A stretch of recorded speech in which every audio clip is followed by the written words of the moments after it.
Hello,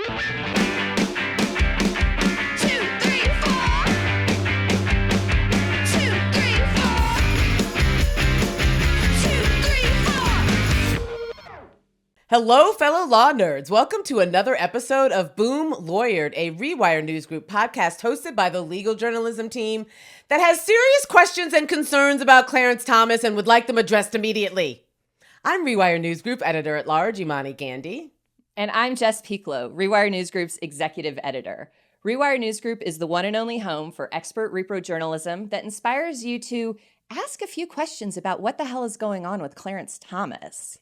Right? Because really, what is going on? And the Boom Lawyered podcast is part of that mission. So big thanks to our subscribers and a welcome to our new listeners and viewers.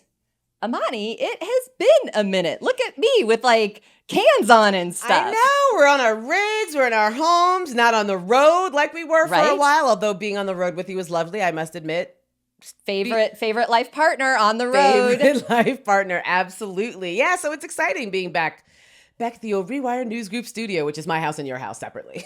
I mean, truly. And so I know I just saw you in person in DC for that live show, which for folks who were able to make it out, thank you. That was fantastic. And for those of you who caught it afterwards, also thank you. Imani and I had so much fun. You would think that like you'd be completely caught up on my life. But guess what, Imani? What? I've got some news. News? Oh, God. Yeah, no, it's good. Okay. It's good. Okay. All right, ready? Yes. Hold on to your butt. Rewire News Group has a billboard. A what? A billboard. Truly, a billboard. I'm not kidding. I'm not sure I understand what those words mean. What's a billboard? Okay, so remember like the 90s, yes, for I example. love the 90s. And we would do things like go on road trips, yes. Right? Okay. Yes. And we'd be on the highway, and at the side, off the side of the road, there'd be these big ass signs, right? Yeah. Rewire News Group has a big ass sign. We got a big ass sign? I love big ass signs. It's true. Rewire News Group has decided to take what we're calling a fuck Zuck approach to advertising. Fuck Zuck, yeah. And we are going analog. Digital ad companies make it really hard for us to get the word out about who we are because they put up 8 zillion rules about the word abortion. Of course, somehow the CPCs, those fake clinics, always seem to skate through. Weird. Strange. Weird. So we decided to take it to the streets. Attica! Literally. Memphis, Tennessee. This is your chance to let us know if this kind of IRL, that's in real life, outreach from a nonprofit news outlet is what you want to see. Do you want to see it? Follow us. Talk to us. Memphis, Tennessee. It's so exciting. I love this. It's so exciting. And you know, folks might be wondering why Memphis, for example. Well, okay. Tennessee has one of the worst abortion bans on the books right now. And its location is right next to Mississippi and Arkansas, which I don't know if you've noticed, Imani, aren't great. Not great. When it comes to abortion access. Not great, Bob. Right now. And, you know, generally, Memphis is just this cool, vibrant city that doesn't take any shit. Kind of like us, you know? So anyhow, we are so excited about this. Check out the billboard between the North I-40 Loop and the Midtown 240 Loop. I feel like I'm on a morning show, like finger guns. But truly, go check it out on that part of the road. Or if you're not in Memphis, if you're not in Tennessee, you can see it on Instagram. Follow us on Instagram and check it out. Tell us what you think. This is so exciting. Okay. You know what's much less exciting? Oh, God. The Supreme Court. Yeah. The worst, I'd say. Jesus Oh, Christ. what a clown show It's we absolute have clown show. going on right now. And so today we are going to talk about the stink of corruption that's emanating from the Supreme Court because holy hell, it smells. Yeah. It's really bad. And, you know, point of fact, like let's table set here. The Supreme Court is corrupt. And so corrupt that during the Senate Judiciary Committee hearings last week about the very obvious fact that the Supreme Court was corrupt, the Republicans thought, we could play along or we could do the best Now This Is Music hits from the 90s. I don't know why I shimmied, but I love the heavy 90s vibe on all of this episode. Yeah. But, they pulled out their old hit about Clarence Thomas being subjected to a high-tech lynching. Sorry, that's Now This Is Music. And those mean Democrats, Imani, they were writing mean things in the lamestream media. It was mean. Okay, but Jess, literally, who cares? Like, who cares? Who cares if Democrats are being mean? They weren't being mean, but even if they were, who cares? The hearing last week wasn't about Thomas's confirmation hearing 30 years ago. That's not what it was about. It was. So You're right. So what the hell? You're right. It's not. It's about reports that came out last month, which feels like 5 lifetimes ago in Supreme Court scandals. Yeah. Right? Seriously. But it was about reports from last month about Clarence Thomas's relationship with this guy's great, right? Harlan Crowe, his Nazi memorabilia collecting billionaire friend, right? It was also about reports regarding some other dodgy Supreme Court justices, most of them conservatives. And that's what we're going to talk about today, dear listeners, readers. Readers? There's no Readers. people reading this. People might read this. People they might read read the transcript. podcasts. That's true. That is true. Good point. I've got you, Imani. Thank you, Jess. You always have my back. But that's what we're going to talk about. The Supreme Court. These dirty, corrupt motherfuckers. All right. First thing, what we're going to talk about. SCOTUS justices. They're dirty, rotten scoundrels. And not in the good Michael Caine way. I was going to say, and not in the fun, endearing way. Exactly. So we all know about Clarence Thomas and his Nazi tchotchke collecting billionaire friend Harlan Crowe. And I just need to say from the outset that a lot of people were trying to defend this man by saying, oh, he was just collecting Nazi memorabilia for historical value. He's a collector. I'm sorry, but there is not a person in the world who collects Nazi memorabilia who isn't also a Nazi enthusiast. Like, that's just not a thing people do. You might see something and be like, huh, interesting, but you're not going to put it in your house behind a glass case. I'm sorry. If you collect memorabilia, you're an enthusiast. So, Clarence Thomas and his Nazi enthusiast friend Harlan Crowe like to take trips just around the world. Lavish trips on Harlan Crowe's yacht, $500,000 trips to Indonesia. He's rubbing toes that are in sandals and socks for some reason, with other rich clowns who are also wearing socks and sandals. Look, I'm just saying I did not need that image. There were some real questionable shoe choices in that painting that Harlan Crowe has, that like huge painting of Leonard Leo and Mark Paoletta and Clarence Thomas and Jesus Christ. Just, guys, when you get to a certain age, don't feel the need to put socks on before you put sandals on. The sandals are just fine. Just fine. At any rate, Crowe also paid for Clarence Thomas's mama's house. His mother's house. His big mama's house. Like, what in the hell is going on? And since Imani put together this script, we also found out that Harlan Crowe paid some tuition.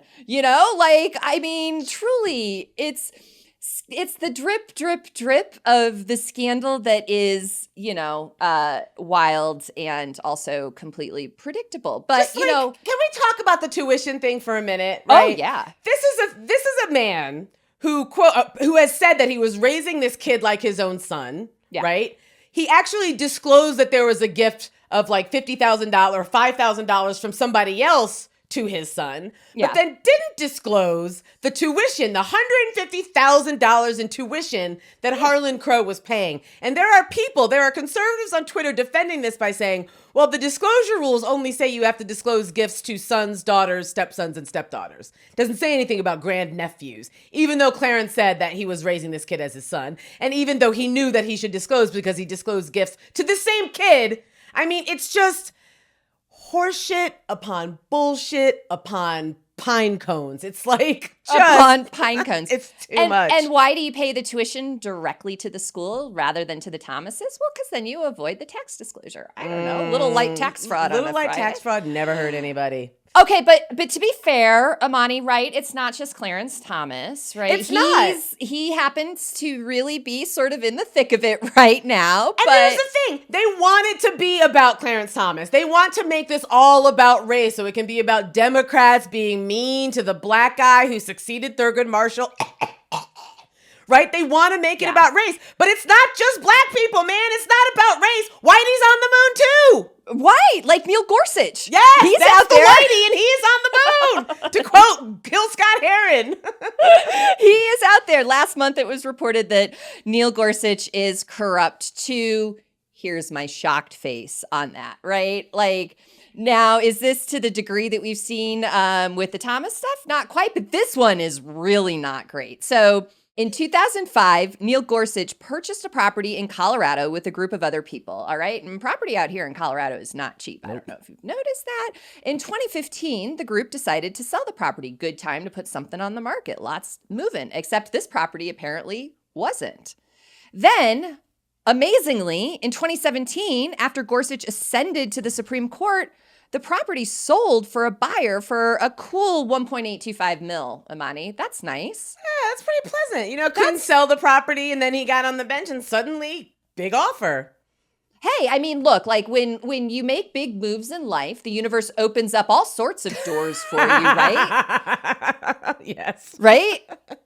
So Gorsuch got between $250,000 on this sale, which, hey, you know, he actually listed on his federal disclosure forms. Wait, so at least he listed it, right? I mean, right. Like, Thomas couldn't even be bothered to disclose anything because he claims he was advised that he and his wife's close friendship with the Nazi memorabilia enthusiast wasn't a real problem. So Gorsuch listed it. Who cares? Let's move on. Why are we picking on Gorsuch? Okay, well, because, Imani, he may have reported it, but he left out the identity of the purchaser. Just left it blank. Like, sure, I sold a property, but to, like, you know, some Joe. Oh, for Christ. So who was the some Joe? So it's shady as fuck to start with, just not disclosing it, because that's a mandatory disclosure, by the way. But now we know that the purchaser was the CEO of this big law firm called Greenberg Traurig, and would it surprise you to learn that that law firm has been involved in some odd 22 cases before the Supreme Court?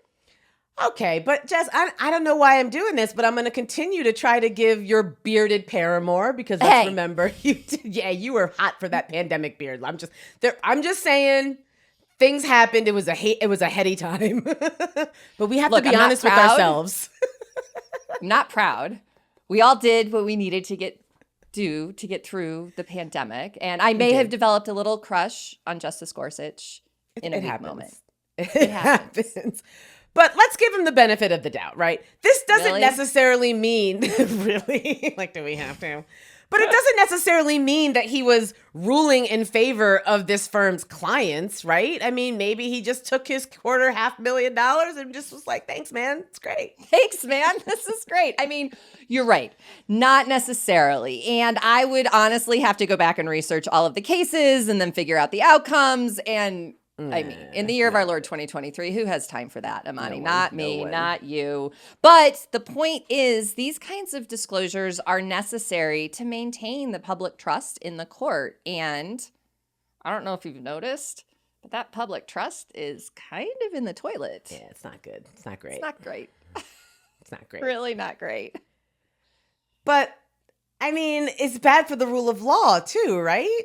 Oh, yeah. I mean, we're talking about the institution, but it's the institution that helps set the confidence in the rule of law. How can you have faith in anything these jamokes publish at this point if they're out there taking functionally bribes, if they're on the take? Like, Harlan Crowe has apparently bought the Supreme Court. Good job, my man. But it's not just Clarence, and it's not just your bearded paramour. There's also damning news about Brett Kavanaugh that just dropped, right? Like, we all know about Justice Miller High Life, as my friend Dasha likes to call him. Hey, he just likes beer. Give the man a break. Don't you like beer? We all like beer. I like beer. Can't a man like beer? So it also turns out, we know he got off the hook for being a sex pest. Like you and I were at Harvard Law during the Christine Blasey Ford hearings. I mean, it was a wild time. And it was clear then that this man assaulted Ford. And it was also clear that he was a sex pest in other ways. Well, according to a new report from The Guardian, the Senate investigation into the Kavanaugh sex pest question was basically crap, right? It turns out reports came out that should have come out then that apparently Kavanaugh just liked to, drop trow and expose himself at parties when he was at Yale, right? Just just forcing people to like touch his genitals and like jiggle his balls and just just, I mean, come on, man. Oh, it's not great. It's not great. That's not, I need a moment. I'm sorry. All right. Well, look, I wish it were true that it was only conservatives or only the men on the court who were being trashed, because either it's just the men and Amy Coney Barrett's on the side of great, right? With Elena Kagan and Sonia Sotomayor and KBJ. The look on your face is like, what? But that's not the case. It would make for a nice narrative, make for a nice story, but that's not the case. It's not just the conservative men, although they are certainly the most egregious. They are. But we gotta talk about our girl Elena. My girl Elena. We share a birthday. I feel a close connection because Taurus life, living that Taurus life. and so Elena, my friend, my sister in Christ. My sister in Christ. This report that came out that shows that the conservative law school at George Mason, named after Antonin Scalia. Wait. Okay. Do you recall that when this school was founded, like 2017, after Scalia died, they had to change the name because initially it was called the Antonin Scalia School of Law. Now let's just sound that out acronym wise. ASSOL.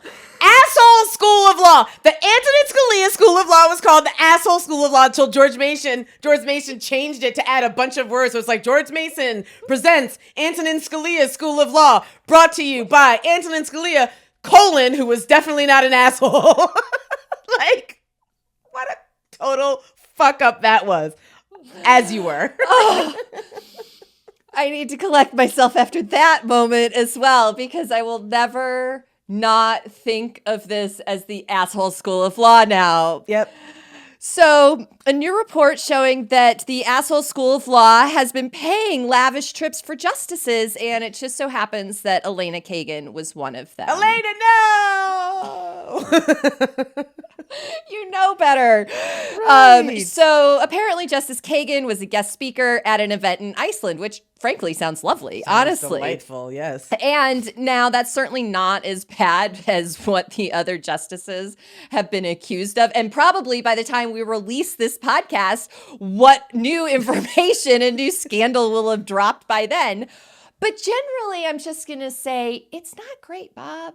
It's not. But like, we do have to make it clear that it is a world of difference. Like, Gorsuch also went on this Iceland trip, but he was teaching there and having all of his expenses paid. Elena blew in, gave a speech, and blew out. Right? Yeah. Not as big of a deal. And then, of course, conservatives, in the wake of the news about Clarence Thomas and his not son person who Harlan Crowe was paying. His ward. It's so Dickensian. Like, it is totally super Dickensian. His ward. Anyway, I've been thinking about that for a moment. So the conservatives are now very upset with Sonia Sotomayor, right? Because apparently Sonia Sotomayor got a $3 million advance for a book that she was publishing with Random House, and there was apparently a Random House case before the court at that time.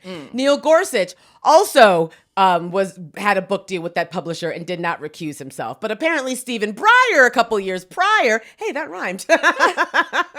Stephen Breyer a couple years prior did recuse himself. So conservatives are all up in arms. Oh, Sonia Sotomayor should have recused herself and blah, blah, blah. And it's like, you know what? Okay. Yeah. That's fine. She should have recused herself. Elena Kagan maybe shouldn't have taken that trip. The point is that there's not a code of ethics by which the Supreme Court is bound. And there should be a code of ethics that binds the Supreme Court. And that code of ethics should have consequences for anyone who does something that's fucking shady. Whether it's Thomas, whether it's Gorsuch, whether it's Kagan, whether it's Sotomayor. Yeah. I'm not afraid to make liberals beholden to a code of ethics because they're not usually the ones that are doing this really absurd shit. Like, for example, let's not forget about our boy Sammy Alito, right? Last November, there were reports about Sammy the Leak Alito leaking the Hobby Lobby opinion, right? The Hobby Lobby case, which was the case about birth control and whether for-profit corporations could claim Jesus as the reason for not wanting to provide birth control in their insurance plans, right? Sammy the Leak leaked that opinion to this guy who co-founded Operation Rescue. This guy's name is Reverend Rob Schenck. He wrote a letter to Chief Justice Roberts asking, or rather telling Chief Justice Roberts that he had gotten his little mitts on a copy of the Hobby Lobby decision before the Hobby Lobby decision dropped, right? This was during the investigation of the Dobbs leak. You remember the Dobbs leak, which is about this year, a year ago. It was about a year ago. Yeah, exactly. Well, during that investigation, remember how John Roberts was like, we've got to get to the bottom of this. This is such a betrayal of the public trust. Well, in connection with that, this guy Schenck wrote a letter saying that he was told the outcome of the 2014 Hobby Lobby case before it even became official. I had memory hold that because me too. Let's remember just the whirlwind that we have been in since the Alito leak, damn near just over a year ago. And I totally had forgotten that point. And, Operation Rescue, not necessarily a group of fun folks to hang around, right? Like friggin' terrorists. Palling around with terrorists to do a throwback to the Sarah Palin days. But Robert Schenck somehow became this whistleblower against court corruption, which... Okay, we'll take it. We'll take it. And so his claim was basically that the Hobby Lobby decision was shared with a handful of conservative activists. This made Sam Alito big mad. He was very upset, spoke about it, denied disclosing the decision, but he did say that he had a casual and purely social relationship with Reverend Schenck's donors, the Wright family. Oh, boy. I mean, who doesn't have casual and purely social relationships with big money donors that just so happen to be heavily invested in the issues before the Supreme Court, right? Mm-hmm. It was the Wright family who shared with Schenck that the Hobby Lobby decision would be favorable to conservatives. Imani and I did an entire episode on it. I mean, Sam Alito is freaking ridiculous. He's like, we're all looking for the guy who did this, right? Like, and we're all in that hot dog costume, that gift, like, we don't know. We're all looking for the guy. We know who did it, Sam. We know it was you, and it breaks our heart. I mean, you're not fooling anyone, Sammy. You're really not. The bottom line is that the Supreme Court is leaking like a sieve. Sieve. Sieve, sieve. Same, but different, as they say in Thailand. It is, though. It is full of leaks, full of corruption, full of stank. Really? Stank! Stank-ass court. I mean, the Supreme Court justices are cozying up with these conservative activists. They're accepting gifts, favorable real estate deals, and just, finding a way to keep that all in the DL. Like, no need to disclose that to the public. But, Democrats are on it, Imani. Oh, yeah, they absolutely They're totally on it. Yeah, and they did what Democrats do best. And pass legislation? No. They sent a strongly worded letter. Oh, well, that's effective. Yeah. That's effective. Yeah. We know that a well-written letter to the editor is how things get done in Congress. Yeah. They also took it one step further, though, not to give them just that hard of a time. They did call this hearing of the Senate Judiciary Committee to talk about the strongly worded letter. And also, truly, though, the need for just some kind of ethics at the Supreme Court, guys. Like, just a little bit of ethics. Like a side of ethics. Just like a side piece. Just like an ethical side piece. It's been a long term, folks. It's been a long term. And we haven't even really gotten to like the meat of it yet. Jesus Christ. So that's what we're going to talk about next. What the Senate Judiciary hearing was all about. Bullshit, I'm guessing. It was, yeah. I mean, that's what they tried to make it about, right? Either at the hearing, Republicans either ignored that the purpose of the hearing was to discuss the need for a code of ethics in order to begin restoring the public's faith in the court. And instead, they took it upon themselves to make the hearing primarily about Clarence Thomas, about how mean Democrats were to him, starting way back in the Anita Hill confirmation hearing testimony days, right? Like, none of the actual reason that we were here, that they were there, I wasn't there, that they were there to talk about the Supreme Court, that didn't seem to matter. They just wanted to make it about Democrats being mad at the court for making bad rulings. And you know that they really don't want reform. They really want the smoke around this to clear, because not only were they making it about Democrats being mean to the black guy on the court, but they also tried to just like say, okay, well, we can maybe see why some ethics here and there might be a good thing, right? Like, but even in that moment to try and create some veneer of reasonability for Meet the Press or wherever those clips would end up, they still somehow managed to make it all about Democrats being mean, right? Like Lindsey Graham. Oh, God. Sir. He spent so much time defending members of the court, but ultimately came out with this. And I mean, I'm going to say it, but your Lindsey Graham impression is much better than mine. What I would urge the court to do is take this moment to instill more public confidence. Yeah, that wasn't racist sounding enough. Like, I have a friend who used to say that Lindsey Graham's voice sounds like a whites only drinking fountain. So it's got to be more like, what I would urge the court to do is take this moment to instill more public confidence. My Southern accent isn't great. But, I do declare. Close. I do declare. Oh my God. But like, truly. Because, yeah, you know what? John Roberts has done a bang-up job so far of instilling a lot of confidence in the public trust of the court and suggesting that he's going to do anything about this. But it wasn't just Lindsey Graham. Lindsey Graham? Chuck Grassley. Oh, God. Assumed dear dead. That will never not be funny. Never. That was like 12 years ago, and it's still Twitter funny. Deep cut. If people Google Chuck Grassley, assume dear dead. Good God. All right. He seems to be in favor of some sort of action, but also this is like, you're going to love the passive construction here. It does appear there needs to be better oversight. By whom? Yeah, from my whom? Man? From where? What are you talking about, Charles? Jesus Christ. And also, even as he said that there kind of maybe should be a little bit of oversight, he still dismissed the hearing as political theater. Right? It's like they know that SCOTUS is fucked and they don't want to admit it. Or more likely is that they fucked it on purpose and now they're hiding it. That's the one. Right. It's when it's the Scooby reveal, right? Exactly. And it turns out it's Mitch McConnell under the mask. Jesus Christ. I mean, because rather than get involved and, I don't know, do something useful like propose a code of ethics, even the most milquetoast code of ethics, like, we think it might be a nice idea if you disclose some stuff, guys. K, thanks, bye. Like, K, thanks, bye.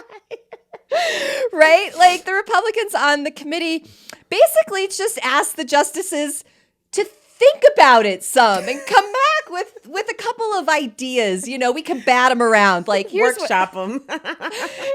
It's some top lines for Tom Tillis. Here's what he's asking for, right? I think that they could update, refresh, and address the concerns without requiring any congressional action, he said.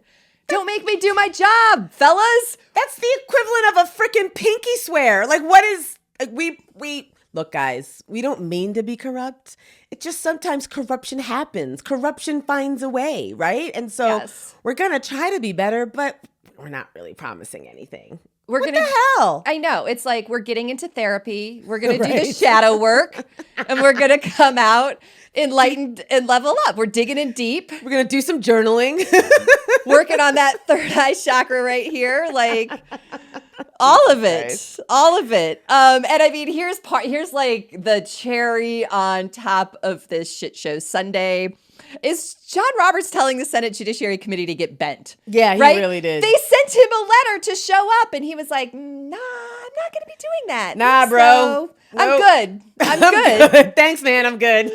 And the letter is like yammering about judicial independence and separation of powers and such, but it was basically like, fuck you guys. Like, that was his response. And for the Republicans, that's a perfectly fine response. Like, they don't care, right? Right. And why don't they care? That's the third thing we're going to talk about today. It's because they're all bought and paid for, and they're all freaking liars. Liars! Liars! My neighbor just walked by and looked up and was like, what just is makes happening? me think of Humperdinck. Oh, God. The Supreme Court isn't all the way dead. It's just mostly dead. Oh, frick. Okay, so Politico was nice enough to put together a report about the ways in which Harlan Crowe, Batman villain Harlan Crowe, Nazi memorabilia enthusiast Harlan Crowe, has essentially bought and paid for the Republicans on the Senate Judiciary Committee. Every single member of the Senate Judiciary Committee, except for Josh Hawley, has taken money from Harlan Crowe, either directly or through various political action committees. Every single Republican member of the SJC, except for Josh Hawley. I know this is very serious. I shouldn't be laughing. No, you shouldn't. But how terrible of a human being do you have to be that the Nazis don't even like you? Yeah. And don't even want to give you money? Like, Not great. Josh. It's not sir, great. Get it do together, some work. Josh. Look inward, my guy. Some work. So this political report is fairly damning. Yeah. Crowe has given nearly $500,000 to the Senate Judiciary Committee, Republicans on the Senate Judiciary Committee. Some people got more than others. John Cornyn was the biggest beneficiary. He got almost $300,000. The smallest beneficiary was Marsha Blackburn. She got a paltry $6,000. Well, that's sexist. Sorry. I mean, why can't she have more bribes too? And the rest of the amounts are around $20,000, give or take a few $1,000s. So look, we know Republicans aren't going to do anything, right? So maybe the Supreme Court will choose to regulate itself, right? Maybe it will choose, don't look at me like that. Maybe it will choose to regulate itself more closely and be more transparent for the greater good. The greater good. That could happen, right? Right?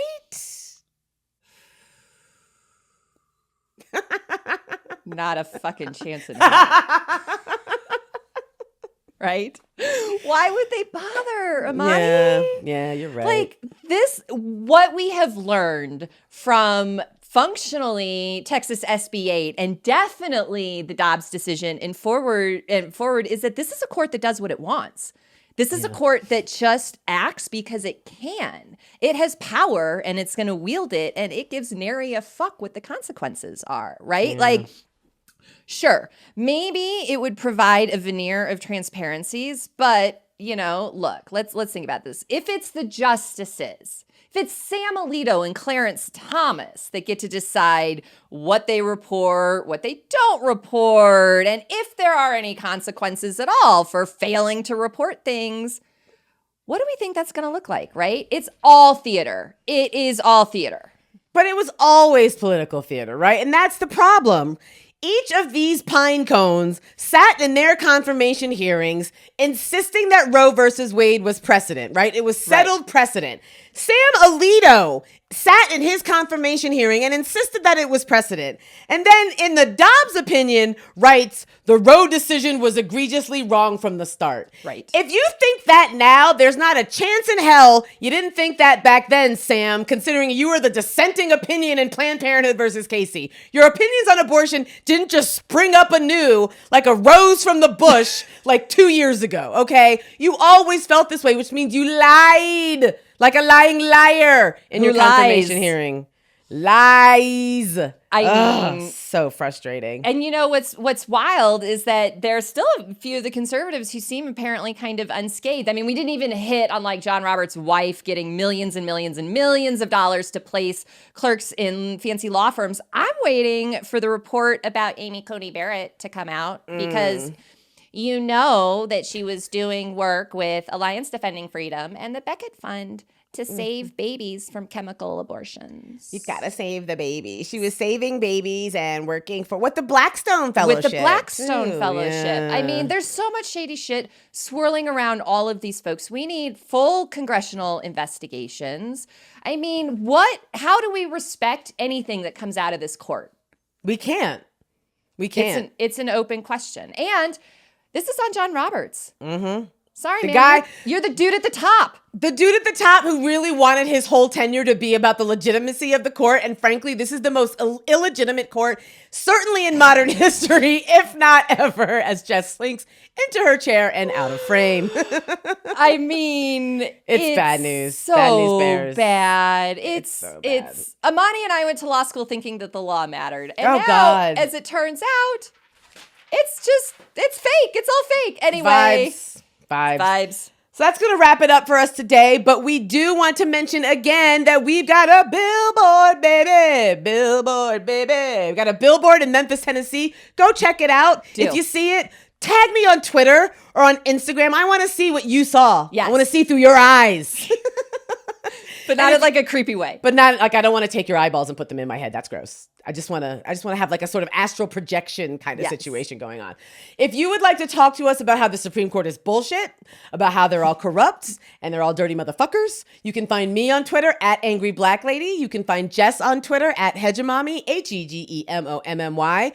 You should follow Rewire News Group on Twitter, on Instagram, and subscribe to our YouTube channel because that's where you're going to get all the notifications when we go live. And if you don't want to see our faces, I don't know why you wouldn't, but hey, I don't live your life. You can just listen to the podcast the way you always do wherever you get your local farm to table podcasts. I love us as a farm to table podcast. We are. We're a farm to table. We're a gluten-free, GMO, that whole nine. I'm not gluten-free. I'm Italian.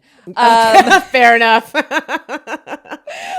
But what are we gonna do, Jess? We will see you on the tubes, folks. We will. We will see you on the tubes, folks.